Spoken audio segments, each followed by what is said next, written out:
दोस्तों, हमारे देश का शायद ही कोई ऐसा सरकारी दफ्तर हो जहां पर बिना पैसे दिए कोई काम हो जाए। ये मैं नहीं कह रहा, बल्कि आज की हमारी सच्ची घटना कहानी में दरअसल एक गरीब किसान जिसकी ज्यादा बरसात होने की वजह से फसलें खराब हो गई और खराब हुई फसलों के लिए सरकार ने मुआवजे का ऐलान किया था। दोस्तों, नजदीक के सरकारी बैंक के कर्मचारी और मैनेजर ने मुआवजा देने की एवज में किसान से रिश्वत की डिमांड कर डाली। दोस्तों, वो गरीब किसान कहता है कि हम तो पहले ही मर गए, आपको रिश्वत के लिए पैसे कहां से दें। मैनेजर और कर्मचारियों ने उसका काम तो क्या करना था, उसको जोरदार तरीके से धक्के देकर बाहर का रास्ता दिखा दिया। दोस्तों, क्या है पूरा मामला, क्या है पूरी कहानी, चलिए आपको सुनाता हूं। लेकिन उससे पहले मेरी आप लोगों से हाथ जोड़कर अपील, हमारे चैनल पर नए आए हैं तो सब्सक्राइब कर लें। और दोस्तों, यदि हमारी इस YouTube फैमिली का पुराना हिस्सा है तो गुजारिश करूंगा और लोगों तक भी इस सच्ची घटना कहानी को जरूर साझा करिएगा। दोस्तों, उत्तर प्रदेश का एक जिला पड़ता है बरेली, और उसी बरेली जिले का एक दूर दराज का गांव है जहां का रहने वाला है रविंदर सिंह।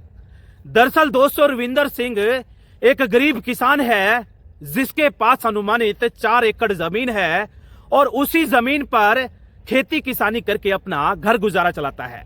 दोस्तों, उसके घर परिवार की बात करें तो 2 बेटे और 2 बेटियां हैं। उसकी पत्नी का नाम है सुनीता, और सारे घर परिवार के लोग सुबह से शाम तक उसी खेतों में काम करके अपनी मेहनत मजदूरी करके घर गुजारा चलाते हैं। दोस्तों, इस साल बहुत ज्यादा बरसात हुई और बरसात होने की वजह से सारी की सारी उनकी फसल बर्बाद हो चुकी थी।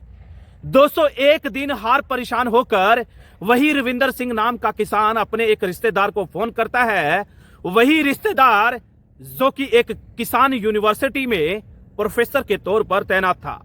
दोस्तों, प्रोफेसर साहब उसी अपने रिश्तेदार को बोलते हैं कि मामा जी, आपको शायद मालूम नहीं, यदि आपके इलाके में ज्यादा बरसात हुई है और बरसात ज्यादा होने की वजह से आपकी फसल बर्बाद हो गई तो सरकार ने जरूर मुआवजे का ऐलान किया होगा।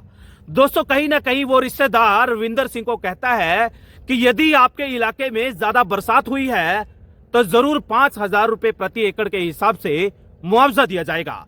दोस्तों, बस फिर क्या था, रविंदर सिंह अपनी बैंक की पासबुक लेकर अपने बेटे की मोटरसाइकिल पर पीछे बैठकर नजदीक के सरकारी बैंक में पहुंच जाता है।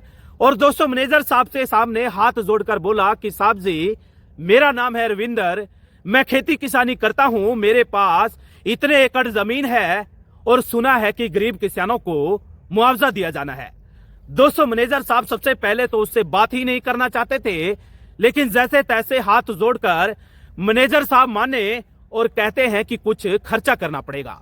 गरीब किसान कहता है कि साहब जी, यदि हमारे पास पैसा होता तो भला हम आपके पास क्यों आते। दोस्तों, मैनेजर साहब ने उस गरीब किसान को धक्के मारकर बाहर निकाल दिया और दफ्तर से बाहर निकलते ही रविंदर सिंह नाम के उस किसान ने अपने घर जाने की बजाय सीधा डीएम साहब के ऑफिस पहुंच गए और डीएम साहब के पैरों में पड़ गए। कहते हैं कि डीएम साहब, मैं एक गरीब किसान हूं, आपकी सरकार ने मुआवजे का ऐलान किया था, लेकिन हमारे बैंक का कर्मचारी और अधिकारी मुआवजे के तौर पर दी जाने वाली रकम देने की बजाय हमें प्रताड़ित कर रहे हैं, और ना केवल प्रताड़ित कर रहे हैं बल्कि हमारे सभी किसानों से रिश्वत की मांग की जा रही है।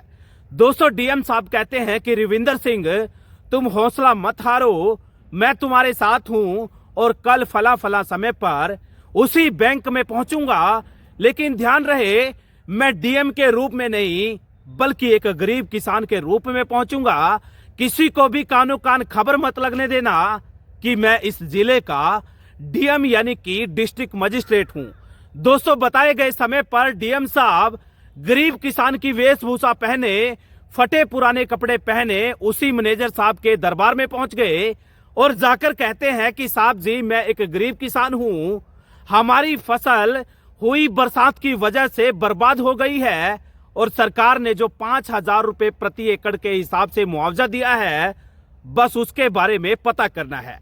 डीएम साहब की ये बातें सुनकर मैनेजर साहब कहता है कि तुम्हें अकल नहीं, कितनी बार बताना पड़ेगा कि बिना खर्चा पानी किए ये सारा का सारा मुआवजा होल्ड ही रहेगा।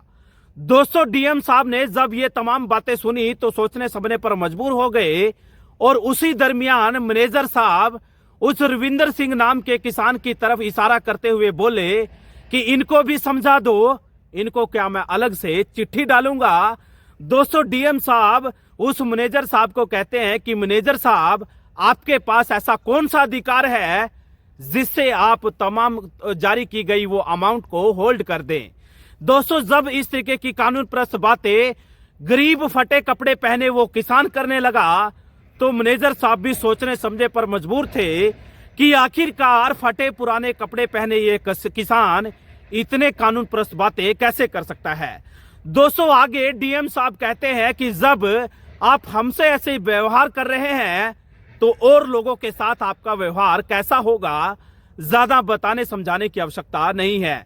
दोस्तों बस फिर क्या था, डीएम साहब बोलते हैं कि मैं आपके जिले का डिस्ट्रिक्ट मजिस्ट्रेट हूं और कहीं ना कहीं आपके खिलाफ इतनी बड़ी कानूनी कार्रवाई करूंगा जिस घटना कहानी को आप पूरी जिंदगी भूल नहीं पाएंगे।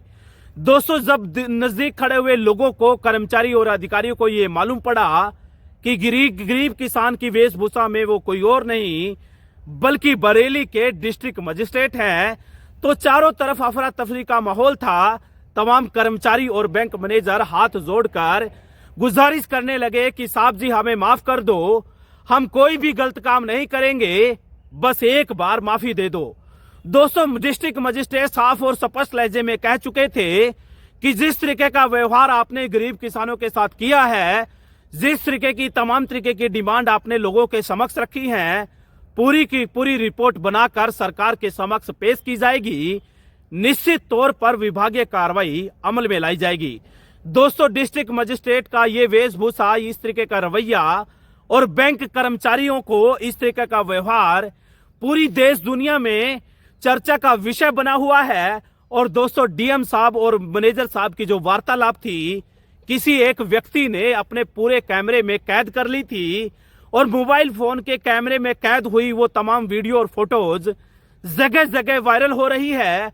हर जगह डीएम साहब की तारीफ में कसीदे पड़े जा रहे हैं और लोगों की लगातार प्रतिक्रियाएं सामने आ रही हैं कि हर जगह यदि इसी तरीके के डीएम साहब तैनात हों तो निश्चित तौर पर कर्मचारी अधिकारियों की कार्य प्रणाली में बदलाव आएगा। जाते जाते आप सभी से अपील करूंगा कि अलर्ट रहिएगा, सतर्क रहिएगा, कहीं ऐसा ना हो इंसान रूपी मखोटा पहनकर कोई बहरूपिया किसी बड़ी घटना कहानी को आपके इर्द गिर्द अंजाम दे दे, आपको कानो कान खबर भी ना लगे और कोई बड़ी घटना कहानी को अंजाम देकर चलता बने।